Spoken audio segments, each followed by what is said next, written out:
이 시간 성령께서 우리 모두에게 좀 임하시고 감동하셔서 오늘 주시는 말씀을 통해서 그저 듣고 지나가는 설교가 아니고 나 자신을 위해서 하나님이 주시는 말씀으로 받아들여지는 특별한 은혜가 있기를 바랍니다. 성경에 보면 기도하라는 명령이 참 많이 나옵니다. 그리고 그 명령의 강도가 평범하지를 않아요. 구하라, 그래 놓고는 또 찾으라, 그리고 또 문을 두드리라, 또 무시로 성령 안에서 기도하라, 쉬지 말고 기도하라, 부르짖으라, 마음을 토하라, 이런 표현들을 우리가 종합해 보면 그 기도하라는 명령이 단순하게 그냥 듣고 지나갈 만한 내용이 아니고 하나님께서는 힘을 주어서 강조해서 우리에게 권고하는 말씀이라는 것을 우리가 금방 알 수가 있습니다. 그래서 영국의 신학자인 포사이드는 이런 말까지 했어요. 우리가 범죄할 수 있는 가장 큰 죄가 뭐냐? 그것은 기도하지 않는 것이다. 그랬습니다. 하나님이 너무 중요하게 명령을 하시기 때문에 그거 순종 안 하면 죄 중에 죄다 하는 이야기겠죠. 그래서 그런지 성경 안에는 약 650편 이상 되는 기도문들이 들어있어요. 그래서 성경은 어떤 면에는 기도의 책이라고도 할 수가 있습니다. 그만큼 기도가 중요합니다. 그러나 우리 중에 보면 기도를 잘하지 못해서 고민하는 분들이 많으신 것 같아요.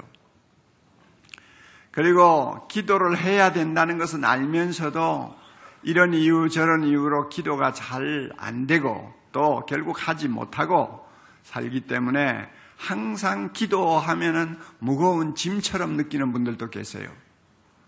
또 어떤 분들은 아예 기도 좀 하려다가 안 되니까 포기해버리고 주일날 교회만 왔다 갔다 함으로 인해서 그 마음에 남이 모르는 죄책감을 안고 있는 사람도 있어요.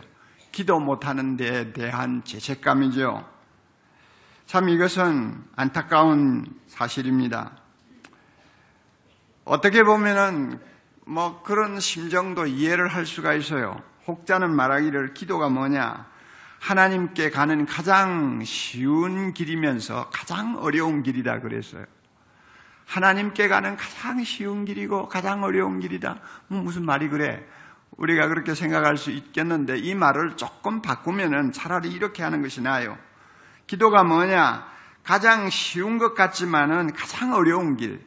하나님께 가는 가장 쉬운 길 같지만은 사실은 가장 어려운 길이다. 이렇게 이야기하는 편이 더 솔직할 것 같습니다. 우리 모두는 시공에 갇혀 있지 않습니까? 한 줌의 흙으로 빚어져서 땅에 발을 붙이고 사는 참 하찮은 존재 아닙니까? 이런 존재가 누구하고 지금 대화를 나누어야 됩니까? 천지 만물을 창조하시고 영으로 계시고 거룩하신 하나님과 대화하는 것이 기도라고 말이에요. 그게 어떻게 쉽습니까? 우리 눈에는 보이지 않습니다. 아무리 불러도 하나님은 보이지 않아요. 우리가 한두 시간 엎드려 기도해도 하나님은 이런 방구 대꾸도 안 하십니다. 어떤 때는 하나님이 나와 함께 임재하신다는 것을 느끼기도 하지만 어떤 때는 그러한 임재 경험이 싹 물러갈 때도 있습니다. 종잡을 수가 없어요. 그래서 만족스러운 접촉점을 찾기가 어려운 것이 사실은 기도라고 할 수 있습니다. 그래서 어느 조사를 보았더니 한 678명의 성도들에게 당신 기도 만족합니까? 당신 기도 만족하게 하고 있습니까? 하고 물었더니 그 중에서 그렇다고 대답하는 사람이 23명에 지나잖아요. 대부분이 기도가 무거운 짐이 된다는 것이고 기도 때문에 갈등하는 부분이 있고 기도를 통해서 은혜 받는 것보다도 어떤 면에는 마음에 죄책감을 갖는 경우가 많다는 것을 우리가 알 수 있습니다. 이것은 우리 자신을 위해서 그렇게 썩 좋은 현상이 아닙니다. 여러분, 기도가 힘든 짐이요, 무거운 짐이요, 마음에 은근히 부담스러운 것이 되고 있습니까? 이 시간 성령께서 그 짐을 내려놓을 수 있도록 말씀을 통해 은혜 주시기를 바랍니다. 저는 오늘 읽은 본문을 보면서 가끔 도전을 받습니다. 이 시편은 누가 썼는지 모르겠는데요. 저는 다윗이 썼다고 생각을 합니다. 왜냐하면 116편 전체를 보면 그 내용이나 흐름이 다윗의 시편하고 거의 닮아 있어요. 그래서 다윗이 썼다고 저는 믿고 있습니다. 제가 무슨 도전을 받고 있느냐, 한번 본문을 다시 한번 우리 마음에 두고 묵상을 좀 해봅시다. 여호와께서 내 음성과 내 간구를 들으심으로 내가 뭐라 한다고요? 그를 사랑하는도다. 그 길을 내게 기울이셨으므로 내가 뭐 한다고요? 평생에 기도하리로다. 이 말씀이 얼마나 대단한 말씀인지 마음에 안 닿으면 여러분 오늘 마음을 여시기 바랍니다. 이 대단한 말씀이에요. 굉장히 도전을 주는 말씀이에요. 이 말씀을 가만히 묵상하면 다윗은 기도를 굉장히 즐거워하는 사람같이 느껴져요. 막 기도가 막 하기 싫은데 안 할 수가 없어서 억지로 하는 사람이 아니고 참 기도가 좋아서 기도하는 것이 너무 행복해가지고 날마다 기도하는 사람으로 우리에게 비춰집니다. 이게 도전이 된다 그 말이에요. 평생 90평생을 맹인으로 살면서 위대한 찬양과 위대한 기도의 모범을 보여주었던 크로스비라고 하는 부인이 남긴 찬송가가 하나 있죠. 219장인데요. 그 가사에 있는 내용이 생각이 나요. 시편 116편에 있는 다윗의 이 말을 들으면 그 가사가 생각나요. 그 가사의 3절에 이런 말이 있어요. 주의 보좌로 나아갈 때에 어찌하니 기쁠까? 주의 얼굴을 항상 배우니 더욱 친근합니다. 번역이 조금 어설프게 되어가지고 우리에게 와 닿는 것이 없습니다만은 실제로는 이 본문의 원문은 뭐냐 하면 하나님 앞에 앉아서 1시간 기도드리는 그 기도의 시간이 얼마나 나에게 기쁨이 충만한지요. 이것만큼 행복한 것이 없습니다 하는 내용이에요. 주의 보좌로 나아갈 때 어찌하니 기쁠까? 기도하러 나갈 때 얼마나 기쁜가? 기도하면서 주의 얼굴을 항상 배울 수 있으니 이것만큼 나에게 행복이 어디 있느냐 하는 내용 가사거든요. 이 가사와 다윗이 지금 116편 1절 2절에 고백하는 내용하고 거의 일치해요. 이게 저에게 도전이 되는 것입니다. 야, 기도를 해도 참 기분 좋게 하네. 기도가 그렇게 행복한가? 다윗이 그런데 나는 그렇지 못할 때가 너무 많은데 하는 생각이 드니까 도전을 받는 거죠. 여러분에게도 이런 도전이 있어야 될 줄을 압니다. 그러면 다윗이 이렇게 행복한 기도자가 될 수 있었던 비결이 있을 거 아니에요. 그 비결이 뭐냐? 우리가 본문을 놓고 가만히 음미해 보면 그 비결은 한마디에 집중되어 있어요. 사랑이에요. 하나님을 향한 사랑이에요. 자기의 기도를 들으시는 하나님에 대한 사랑이에요. 내가 그를 사랑하나이다. 하나님을 사랑하는 마음 때문에 그의 기도는 너무나 행복한 기도가 되었고 기쁨이 넘치는 기도가 되었습니다. 그가 어떻게 하나님을 사랑하게 되었는지 이 본문에는 설명이 없습니다만은 우리가 이 본문을 묵상하면 대충 한 2가지 유추를 할 수 있습니다. 추리를 할 수가 있어요. 이 다윗이 어떻게 하나님을 그렇게 사랑하면서 기도할 수 있었는가? 저는 처음부터 다윗이 하나님을 사랑해가지고 기도했다고는 보지 않습니다. 그런데 기도의 연륜이 점점 쌓이면서 하나님이 자기 음성을 들어주시고 자기 간구를 들어주시고 자기가 부를 때마다 귀를 기울여 주신다고 하는 사실이 이게 보통 일이 아니라는 사실을 점점 깨닫게 돼서 이게 보통 일이 아니라는 것. 여호와가 내 음성을 들으신다. 이와 같은 기적 같은 일이 어떻게 가능한가? 이것은 하나님의 특별한 은혜가 아니면 일어날 수 없는 일이다 하는 생각이 그에게 든 것입니다. 그럴 수밖에 없지 않습니까? 하나님이 누구십니까? 에레미야의 말을 한번 인용해 볼까요? 하나님이 누구세요? 에레미야 32장 17절에 이런 말씀이 있어요. 주 여호와여, 주께서 큰 능력과 표심팔로 천지를 지으셨사오니 주에게는 할 수 없는 일이 없으시니이다. 다시 한번 주 여호와여 주께서 큰 능력과 표심팔로 천지를 지으셨사오니 주에게는 할 수 없는 일이 없으시니 저 높이 하늘에 계시는 하나님, 전능하신 하나님, 광대하셔서 전 우주 만물을 창조하신 하나님, 우주선을 타고 지구를 몇 바퀴 돌면서도 와 황홀하다 하고 외치는데 이 큰 우주 만물을 창조하신 하나님, 그 크신 능력으로 그 표심팔로 모든 세상에 있는 존재를 존재하게 하신 하나님이 바로 우리가 말하는 하나님 아닙니까? 그 하나님이 내 기도를 들으신대요. 그러면 나라는 존재는 어떤 존재입니까? 욥기서에서 나오는 내용을 한번 인용해 볼까요? 욥은 이렇게 고백했습니다. 욥기 9장 1절 2절 인생이 어찌 하나님 앞에 의로우랴. 사람이 하나님께 변론하기를 좋아할지라도 뭐예요? 그 다음에 천마디에, 아니요, 천마디에 한마디도 대답하지 못하리라. 하나님이 하시는 말씀, 하나님이 주시는 질문 가운데 1000개 중에 하나도 대답 못할 어리석은 인간, 아무것도 아닌 인간이란 말이에요. 그러니까 창조자 하나님과 흙 속에 사는 인간하고의 격차는 이루 헤아릴 수가 없는 거예요. 그 두 사이의 간격을 메꿀 수가 없어요. 무엇으로 두 사이가 연결이 될 수 있다고 생각할 수 있습니까? 이게 우리가 느끼는 감정이거든요.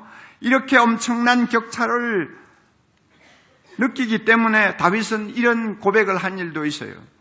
시편 144편 3절입니다.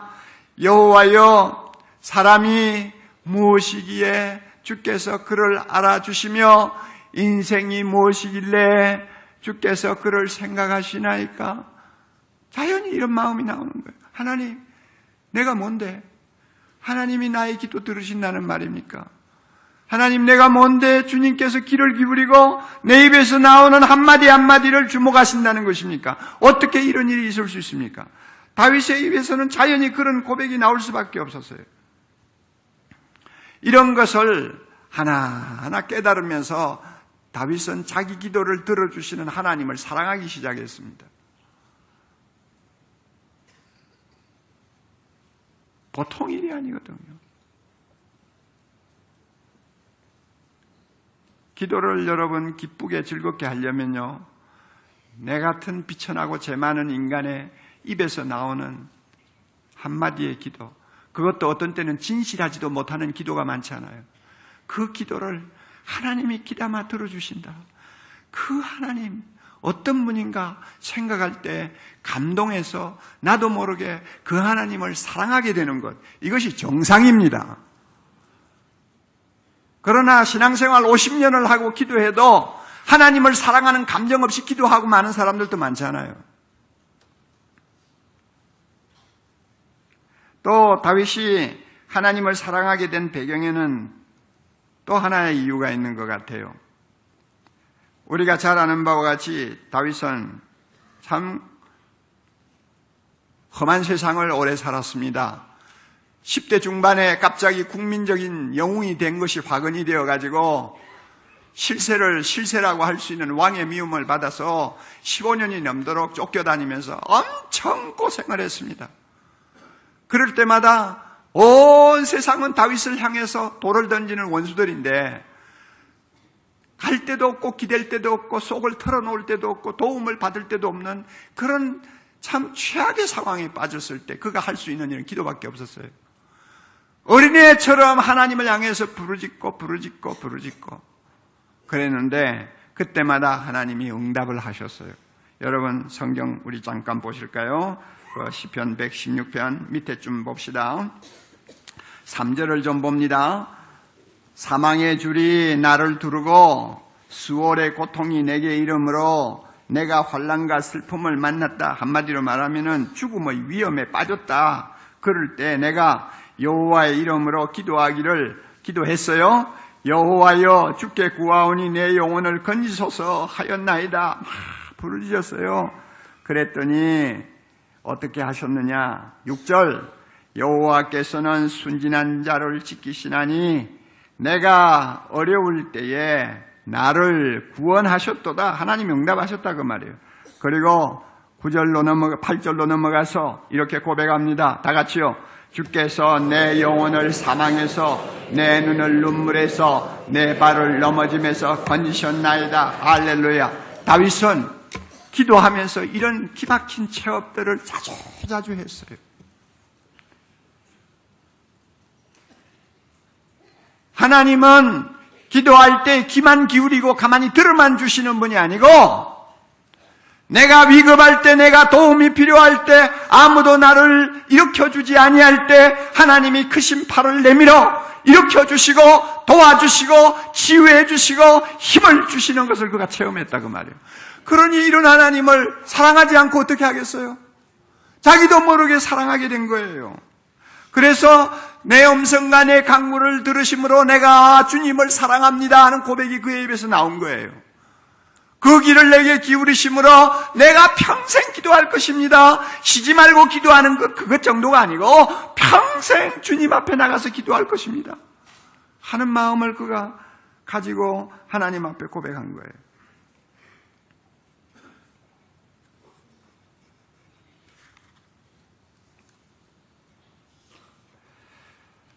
여러분, 다윗하고 우리하고 비교할 때에 누가 더 나은 입장에 있습니까? 대답하세요. 다윗하고 우리하고 비교할 때 누가 더 나은 입장에 있어요?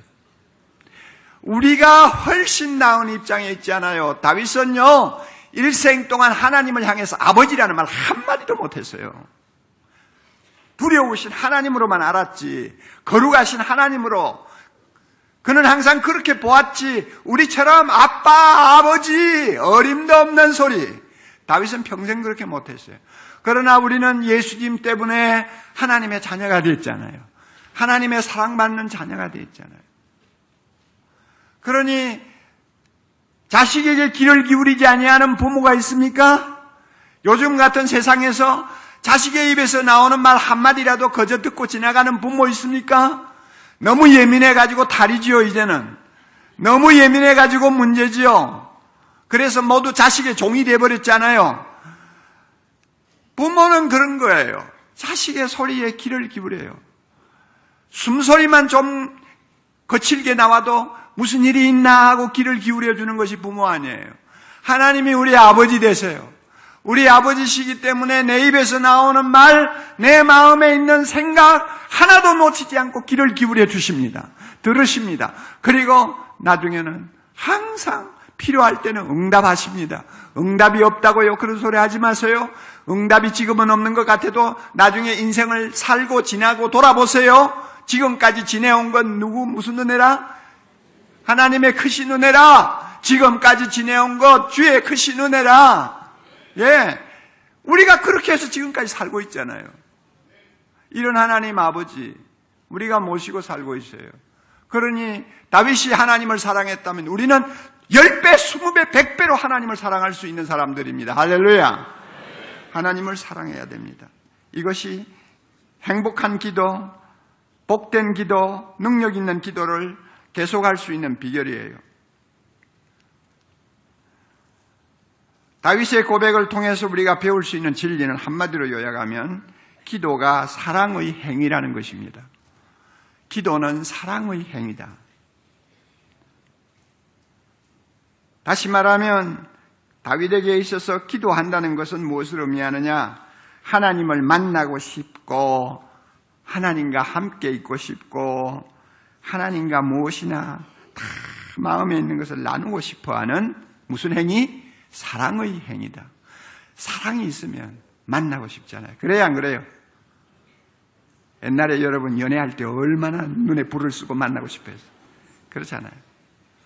또 만나면은 금방 헤어져요?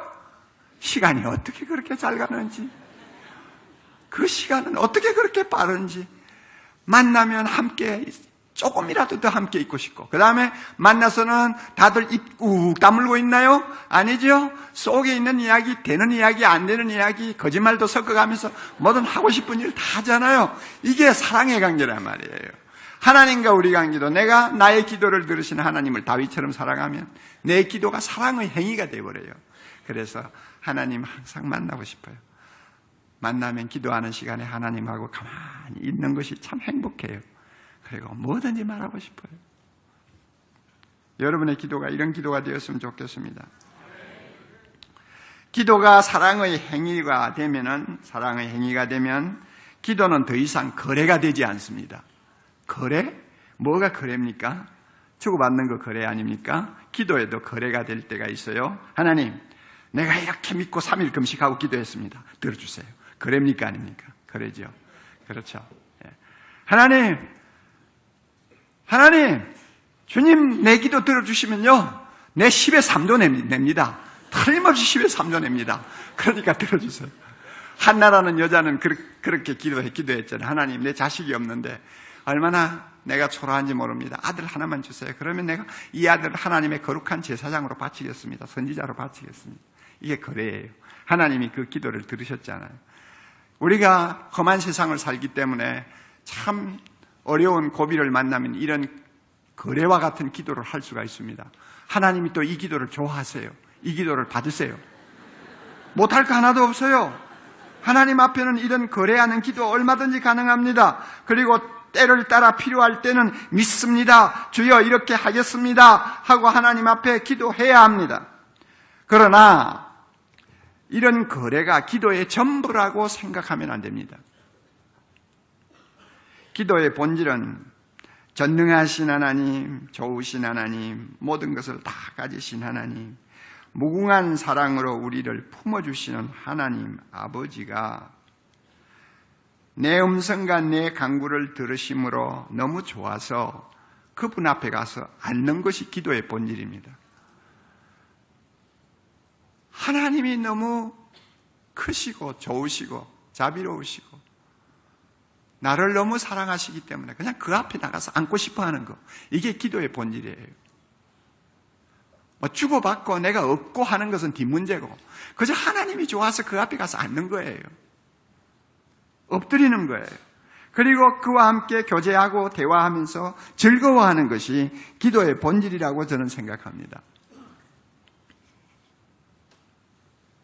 기도가 사랑의 관계에서 나오는 사랑의 행위임을 몸소 보여주신 분이 누굽니까? 예수 그리스도입니다. 세상에 오신 예수님 어떻게 사셨어요? 사복음서를 우리가 잘 보면요, 예수님은 하나님을 아버지 부른 것이 한 170번 나오는데요, 예수님이 오시기 이전에 아무도 하나님을 그런 식으로 부르고 하나님을 찾은 사람이 없어요. 오직 예수님이 처음이에요. 아버지. 그러므로 그에게 있어서 기도라는 것은 무엇이었느냐? 사랑하는 아버지를 찾는 일이었습니다. 무슨 말이라도 다 나눌 수 있는 자상한 아버지에게 나아가서 마음을 털어놓고 그분의 품에 조용히 안겨 있기를 원하는 것이 주님에게는 기도였습니다. 그래서 주님은 하나님과 단둘이 있고 싶어서 조용한 시간을 어떤 때는 구별하시기도 하고, 하나님하고 단둘이 있는 것을 방해받지 않기 위해서 한적한 곳을 찾아가기도 하시고, 그렇게 하면서 하나님하고 만나서 기도하셨어요.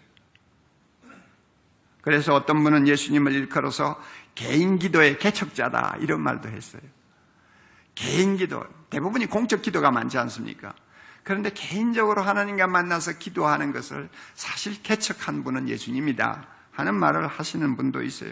또 어떤 사람은 새로운 기도 방식을 탄생시키신 분이다. 아무도 하나님을 아버지 하면서 그렇게 매달리면서 하나님에게 안기는 기도를 해본 일이 없는데 예수님이 그런 스타일의 기도를 개발하셨다 그 말이에요.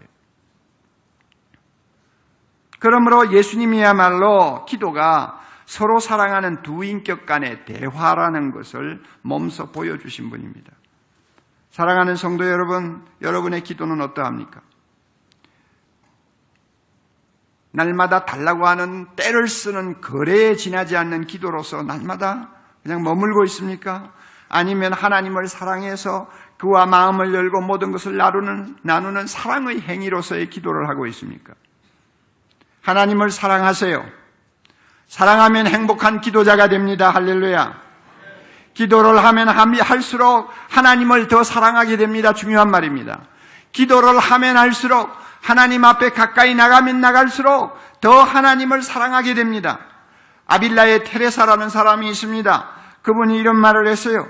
기도하는 가운데서만 마음과 목숨과 힘을 다하여 하나님을 사랑하는 법을 배울 수 있다. 기도할 때만이 하나님을 진정 사랑하는 법을 배울 수 있다고 그랬어요. 그러므로 하나님을 사랑하세요. 그러면 기도하게 됩니다. 그러면 기도하면 더 하나님을 사랑하게 됩니다.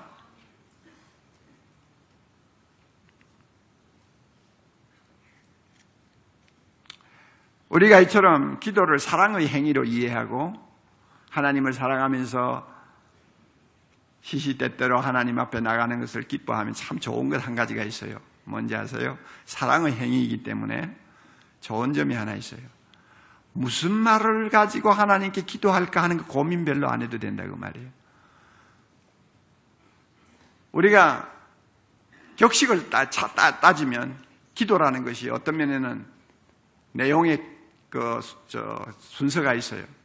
처음에는 하나님을 찬양해야 되고 구원해 주신 하나님의 이름을 높이고 그 다음에는 감사해야 되고 그 다음에는 회개해야 되고 이런 격식이 조금 있어요. 그러나 개인적으로 하나님을 찾아서 만날 때마다 그런 격식 차리느라고 우리가 신경 곤두세울 필요가 없단 말입니다. 사랑하는 사람끼리 만나가지고 격식을 따집니까? 안 따집니까? 안 따지죠.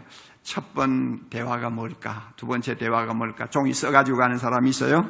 아무도 없죠. 사랑하는 사람끼리 만나면 무엇을 말할 거냐? 그거는 큰 문제가 안 돼. 왜냐하면 무슨 말을 해도 관심의 대상이 되니까, 무슨 소리를 해도 듣고 싶어 하니까. 이게 사랑하는 관계 아니에요.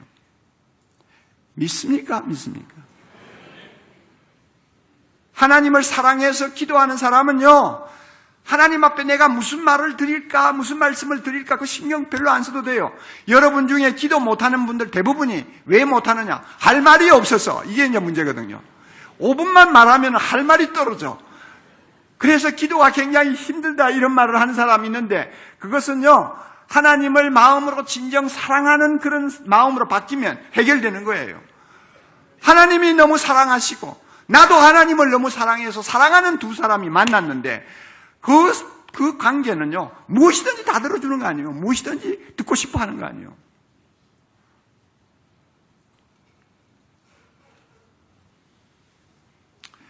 마음속에 있는 좋지 못한 감정도 털어놓을 수 있고요. 하나님 앞에요. 내 마음에 있는 막 짜증스러운 이야기도 털어놓을 수 있고요. 어떤 때는 시급한 문제를 가지고 하나님을 달달 볶을 수도 있고요. 그렇죠. 그래서요, 이런 때 우리의 기도는 예비 타이어가 아니고 핸들이에요. 예비 타이어는 어떤 겁니까? 뭐 할 때만 들고 나옵니까? 펑크 날 때만 들고 나오잖아요. 기도가 예비 타이어가 된 사람들 많죠. 불이 나야 기도하는 사람이 있어요. 그렇죠. 타이어가 터져야 기도하는 사람이 있어요.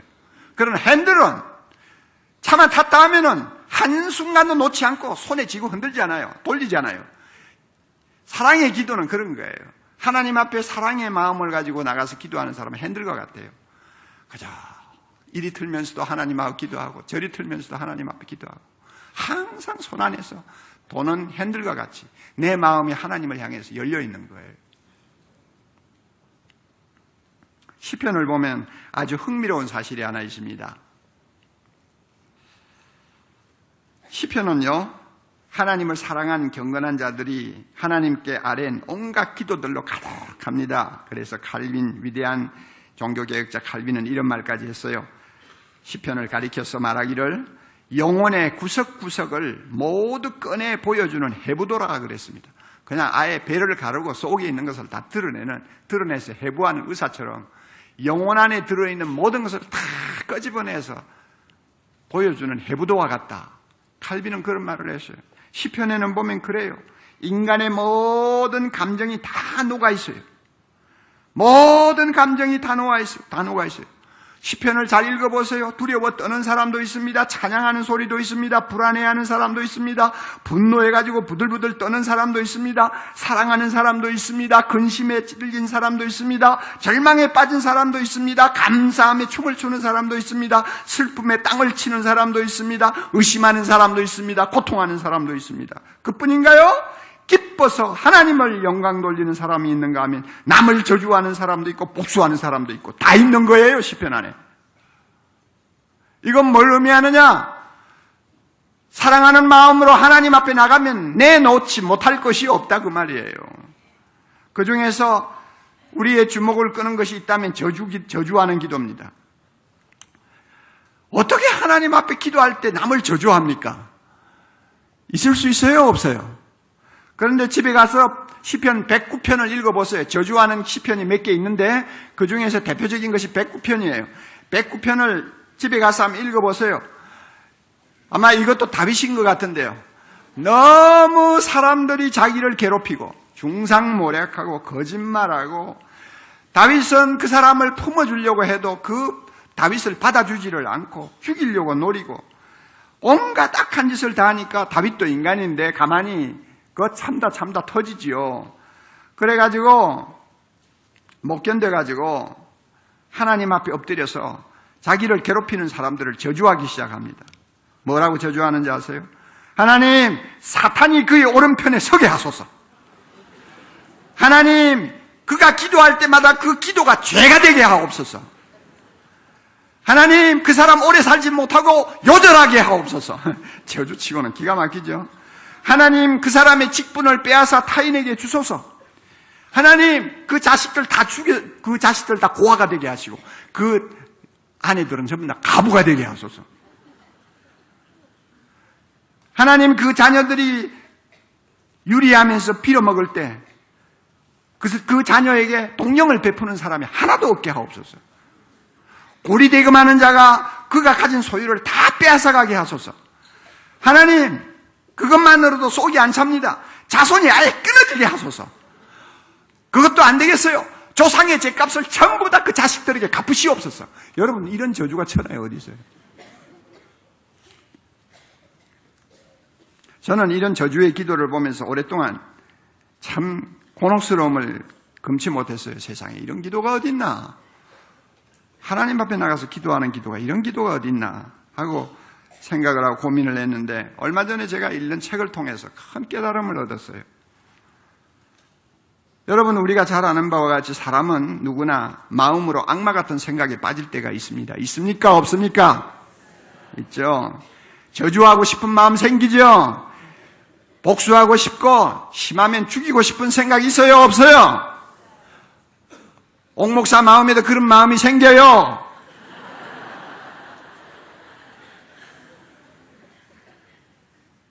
그런데 이런 그 독한 마음이 생길 때 우리가 대처하는 방법이 몇 가지 있어요. 하나는 진짜 복수하는 거예요. 그런데 이것은 하나님 앞에 죄 짓는 일이니까 못하지요. 법이 또 금하는 일이니까 할 수가 없죠. 대부분이 포기하지요. 그 다음에 두 번째 방법이 있어요. 모든 분한 마음, 억울한 것을 꾹 참고 그냥 누르는 거예요. 우리 대부분이 그런 식의 방법을 선택하죠. 그 다음에 세 번째 방법이 있어요. 하나님 앞에 들고 가는 거예요. 저주의 기도를 드린 시편 저자들은 마지막 선택을 한 사람입니다. 하나님 앞에 자기의 감정을 다 들고 나갔어요. 저주하고 싶고 복수하고 싶은 마음을 하나님 앞에 그대로 들고 나갔어요. 여기에서 중요한 사실이 있습니다. 이런 악한 감정을 원수에게 직접 쏟아 놓으면 그것은 저주가 됩니다. 맞아요? 그러나 선하신 하나님 앞에 그 악한 감정을 다 쏟아 놓으면 그것은 탄원이 됩니다. 하나님 앞에 부르짖는 탄원이 되는 거예요. 성격이 달라요. 그러니까 기도가 저주를 무엇으로 바꾸는 것입니까? 탄원으로 바꾸는 것입니다. 이게 기도예요. 그렇기 때문에 시편의 저주가 기도가 되는 거예요.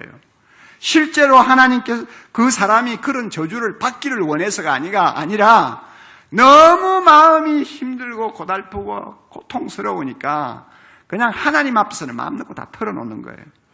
털어놓으면 그게 그 사람을 저주하는 것이 아니에요. 하나님 앞에 모든 것을 있는 대로 탄원하는 거예요. 그게 뭐가 나쁘냐 그 말이에요. 하나님이 그래서 그 기도를 다 들어주시는 것입니다. 이런 탄원의 기도를 주님 앞에 드리면 놀라운 일이 일어납니다. 자비로우신 하나님께서 그 마음의 아픈 감정과 그 고통스러운 소리를 다 들으실 뿐 아니라 때를 따라 그를 위로하시고 그래서 마음을 누구로 틀어주시고 변화시켜 주시고 치료해 주시고 단잠 주시고 나중에는 원수도 포용할 수 있는 넓은 마음도 주시고 억울한 일이 있으면 풀어주시고 하나님이 그렇게 해주세요. 그러니까 하나님 앞에 나가면 여러분 못할 말이 없는 거예요. 우리가 세상을 살면서 억울한 일 당하는 경우가 얼마나 많습니까? 미움을 받을 때도 있습니다. 예수 믿는다는 이유 때문에 손해를 감수할 때도 있습니다. 중상모략을 당할 때도 있습니다. 또 예수 믿는 사람 어리석은 데가 있잖아요. 전부 다 자기 마음 같은 줄 알고 그냥 사람을 믿어버리는 그런 바보 같은 짓을 좀 할 때도 있잖아요. 그러다가 보면 손해를 보기도 하고 망하기도 하고 감옥에 가기도 하고 얼마나 억울한 일이 많습니까? 그러면 우리가 이렇게 억울하고 고통스럽고 참 견디기 힘든 일을 당할 때 내 속에 있는 것을 다 털어놓고 이야기할 수 있는 대상이 있습니까? 없습니까? 없어요. 세상에 어디 있어요? 집에 들어오면 집사람 앞에 앉혀놓고 다 할 수 있을 것 같아도 집사람이 내 소리 들으면 기절할지도 모르고 잠을 못 잘지도 모르니까 하고 싶은 말 다 그냥 꾹 참고 그래서 좋은 말만 하고 없어 아무 일도 없어 괜찮아 그러지 어떻게 우리 마음을 다 텁니까? 친구를 찾아가서 내 마음에 있는 모든 원통한 이야기를 다 털어보십시오. 얼마는 들어줄 거예요. 그러나 한 20분 듣고 나면 그 다음에 털털 털고 일어날 거예요. 감당을 못하니까. 아무도 우리 마음을 털어놓을 사람이 없습니다. 썩지 마세요. 이 세상에는 내 이야기 다 들어줄 사람 한 사람도 없습니다. 연애해가지고 잠깐 눈이 멀었을 때 단 한 1년 정도는 모르지만은 그 다음에는 아무도 없습니다.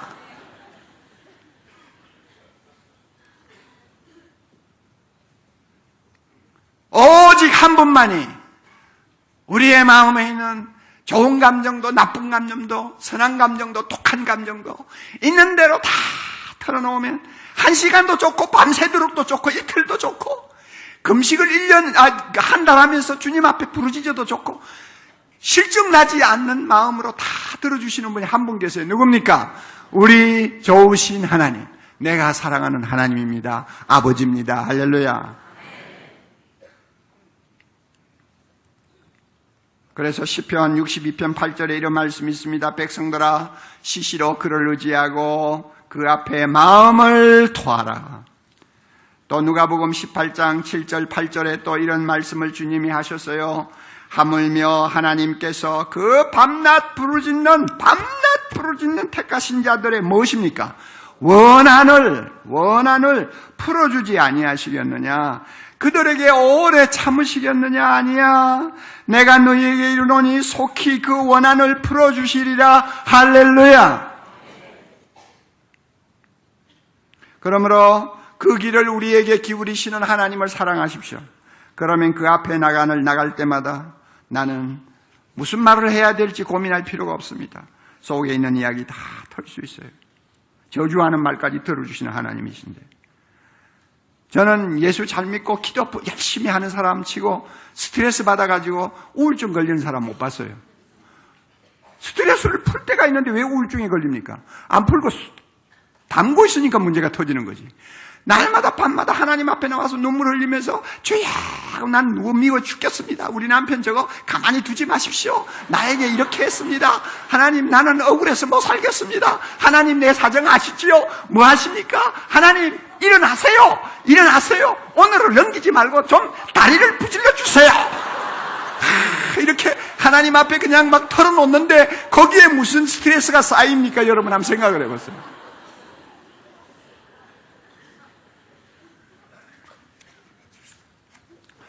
신혼 때부터 사사건건 부딪히면서 주도권 싸움을 하는 젊은 부부가 있었어요. 결혼하고 나면 처음에 그러잖아요. 서로 파워게임을 하지 않습니까? 누가 이기나 하고. 이제 이 부부가 그랬나 봐요. 믿음이 참 좋은 사람들이고 참 하나님 앞에 기도도 많이 하는 사람들인데 이상하게 결혼하고 나니까 그런 일이 일어났어요. 어느 쪽도 양보를 안 하는 거예요. 중요한 일이든 사소한 일이든 이야기를 서로 나누었다 하면 싸움이 시작되는 거예요. 왜냐하면 줄다리기를 하니까. 서로가 양보를 안 하는 거예요. 이 가운데도 젊은 부부들 그런 사람이 있는지 모르겠어요. 있을 거예요. 얼마 동안 그렇게 하다가 이러다가는 큰일 나겠구나 하는 생각이 들어가지고 한 번도 그때까지 해보지 못한 방법을 하나 실행하기로 결정했습니다. 그게 뭐냐 하면 함께 기도하기로 한 것입니다. 저녁이 되었습니다. 다른 때 같으면 또 무슨 이야기를 가지고 티격태격할 시간인데 둘이서 손을 꼭 잡고 소파에 앉아서 하나님 앞에 기도하기 시작했습니다. 기도하면서 남편에 대해서 기분 나쁜 감정 막 있는 대로 다 털어놨어요. 그 시간에 서로가 다투던 문제가 어떤 문제인지 자기 의견을 그냥 기도하면서 하나님 앞에 다 털어놨어요. 눈 뜨고 서로 쳐다보고는 말 못할 거 눈 감으니까 뭐 얼마든지 할 수 있잖아요. 그러니까 눈 감으니까 하나님 앞에 그냥 하고 싶은 이야기 다 하는 거예요. 남편도 다 하고 아내도 다 하고 그렇게 기도했어요.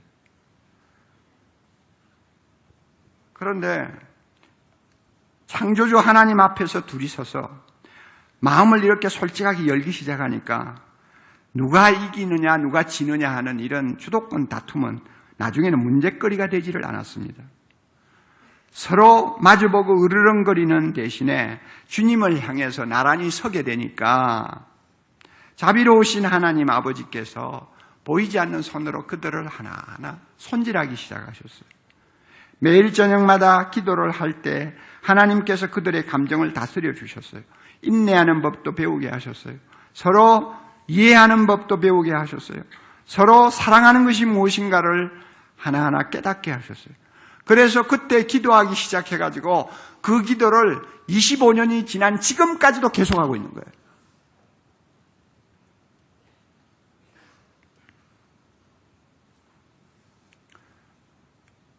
왜 이것이 가능하냐? 하나님 앞에 두 사람이 무엇이든지 아뢰일 수가 있었기 때문에 그것이 그들을 치료하는 하나님의 손이었어요. 그러니까 너무 좋아가지고 기도가 끊어지지 않고 계속된 거예요. 여러분 가운데 부부싸움 자주 하시는 분 계시죠? 또 자주 안 한다고 하더라도 한 번씩 하시죠? 평생 부부싸움 안 했다는 사람은 약간 좀 이상한 사람이에요. 부부싸움을 할 때도 기도하면서 하세요. 기도하면서. 하나님 앞에서 둘이서 하세요. 하나님을 가운데 놓고 싸움 하시라고요. 그러면은 하나님께서 그 부부싸움도 은혜가 되게 만들어 주십니다. 할렐루야. 저는 지금까지 기도의 기쁨은 하나님을 사랑하는 데 있다고 말씀드렸습니다. 우리가 기도를 하나님과의 사랑의 관계로 발전시키고 하나님 앞으로 나가면 하나님 앞에 무슨 기도를 드려야 될까 하는 문제를 가지고 고민할 필요가 없다고 말했습니다. 어떤 기도를 드려도 하나님은 귀를 기울여 주십니다. 얼마나 행복한 일입니까? 얼마나 큰 특권입니까, 여러분? 그런데 끝으로 한 가지 꼭 알아두세요. 기도가 사랑의 행위라고 해도 가만히 있는데 자연스럽게 절대 되지를 않는다는 사실입니다. 이 세상에서 가치 있는 일 치고 연습 안 하고 훈련 안 하고 되는 것은 하나도 없습니다. 우리는 악한 세상에 살고 있습니다. 사탄은 어떻게 하든지 우리로 하여금 하나님 앞에 나가지 못하게 방해합니다. 기도하지 못하게 우리의 입을 틀어막습니다. 모든 시간을 다 도둑질해 갑니다. 우리의 관심을 세상으로 향하게 만듭니다. 얼마나 기도하기가 어려운 세상인지 몰라요. 그러므로 하나님을 진정 사랑해서 기도하기를 원하는 것만큼 내 자신을 쳐서 복종시키는 훈련이 필요하다는 거 알아야 돼요. 기도라는 말하고 통하는 것이 묵상이라는 말입니다. 묵상이라는 단어가 영어로 메디테이션이라고 그래요. 그런데 이 메디테이션이라는 말은 라틴어에 리허설이라는 말에서 나온 단어입니다. 그러니까 보세요. 기도하고 리허설하고 어떻게 통하냐. 리허설이라는 것은 무대에서 배우들이 자꾸 반복해서 연습하는 것을 말하는 거 아닙니까? 어떻게 리허설하고 기도하고 통하냐. 이게 참 의미가 있는 거예요. 기도도 연습을 안 하면, 훈련을 안 하면 안 된다는 거예요. 장애물을 제거하는 훈련을 해야 돼요. 기도할 시간이 이것밖에 없는데 텔레비가 보고 싶어서 안다라면 그 텔레비를 끌 수 있는 훈련이 필요한 거예요. 기도하는 시간, 기도해야 될 시간인데 자꾸 핸드폰에 손을 가면 핸드폰 집어 던지는 훈련해야 되는 거예요. 이런 연습, 이런 훈련 안 하면 우리는 아무리 하나님을 사랑한다고 해도 하나님 앞에 나갈 수가 없어요. 인도의 성자 테레사가 한 번은 너무나 자연스럽게 행복하게 기도하는 모습을 하고 있으니까 옆에 사람이 물었어요. 어떻게 그렇게 행복하게 기도하느냐고, 비결을 가르쳐 달라고. 그랬더니 그가 이런 대답을 했습니다. 기도하는 비결요? 기도하면 됩니다. 더 잘 기도하고 싶다고요? 더 잘 기도하고 싶으면 기도를 더 많이 하세요. 이게 진리입니다. 연습해야 돼요. 훈련해야 돼요. 오늘 우리 모두 신앙생활하면서 기도 때문에 행복한 아름다운 삶을 사는 여러분들 되시기를 바랍니다. 하나님을 사랑하기 때문에 하나님 앞에 매일 나가면 우리는 하나님과 정말 행복한 대화를 나눌 수 있는 하나님의 자녀가 됩니다. 그리고 우리가 기도를 하나님을 사랑하면서 열심히 하면 우리는 하나님과 기쁜 산책을 날마다 할 수 있는 복을 누릴 수가 있습니다. 우리 본문 마지막으로 한번 외워봅니다. 여호와께서 내 음성과 내 간구를 들으심으로 내가 그를 사랑하나이다. 그 길을 내게 기울이셨으므로 내가 평생에 기도하리로다. 할렐루야. 기도하겠습니다. 아버지 하나님, 다윗의 감격적인 고백을 오늘 우리가 마음에 담고 성령의 인도함을 따라 묵상할 수 있도록 축복해 주신 것 감사합니다. 우리 사랑의 교회 모든 성도들, 또 이 설교를 듣는 모든 주의 자녀들 다 이 험한 세상에서 날마다 사랑하는 하나님 아버지 앞에 나아가서 기도하는 자가 되어서 행복한 신앙생활하게 하옵소서. 이 세상을 이길 수 있게 하옵소서. 마음에 있는 모든 소원을 주 앞에서 응답받게 하옵소서. 아무리 어려운 일이 있어도 승리하는 자들이 되게 하옵소서. 날마다 그 심령이 은혜의 샘이 솟는 풍성한 삶을 살 수 있게 해 주옵소서.